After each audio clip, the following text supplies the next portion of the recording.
Hey guys, Dale from Schwartz Performance here for our October 2019 shop update.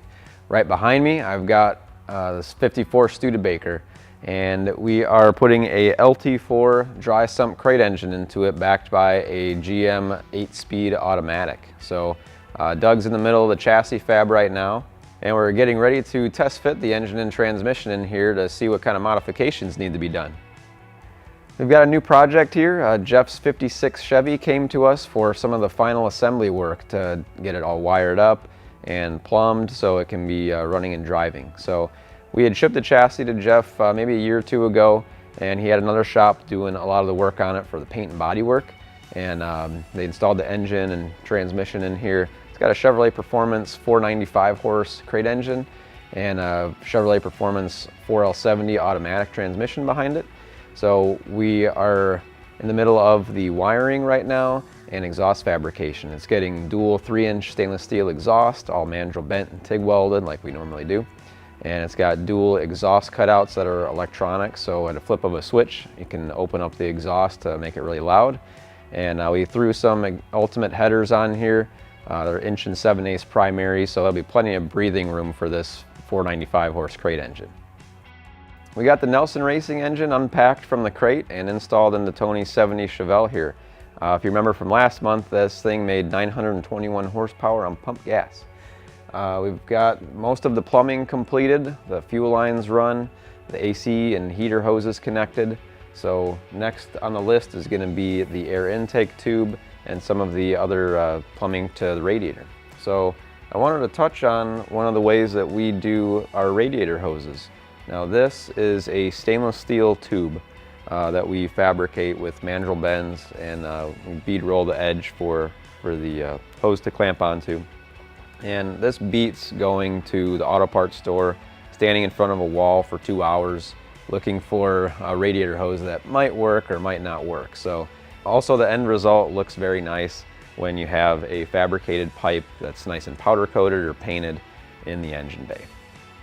So we finally have our Tempest back on the road after months of downtime. We weren't able to bring this to any shows this year because of some engine parts issues, but now it's running and has a lot more horsepower than it did before.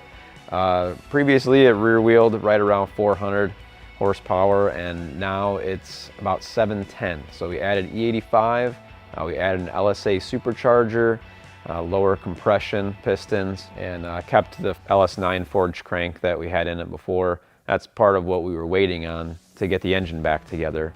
We still got the 6-speed manual behind it, so we added a lot of horsepower, and we're really excited to see what this thing can do on more road course racing next year. So for the last couple of weeks we've been working on Charles's exhaust system for his 79 Hurst Olds. Ken finished up the custom headers and the custom 3-inch exhaust system on this. We typically use a X-pipe on all of the exhausts that we do.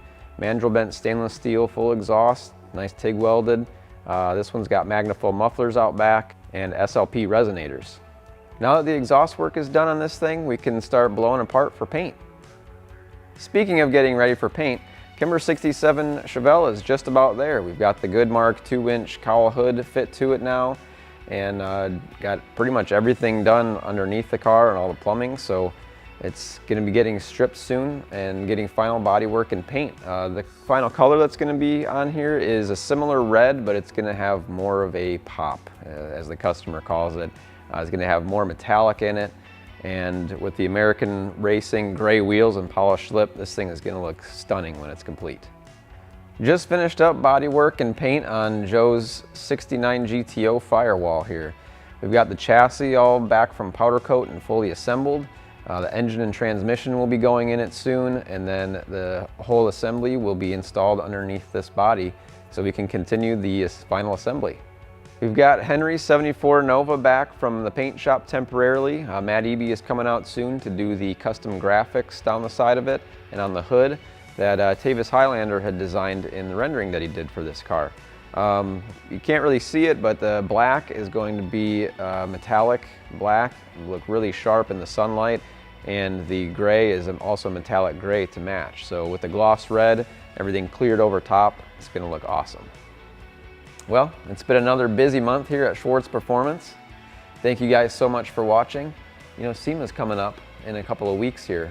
Jeff will have his yellow Scion FRS out at the Optima Ultimate Street Car Challenge. So it'll be in Optima Alley. Look for it there, and look for him and my sister Justina. They'll be walking around the show.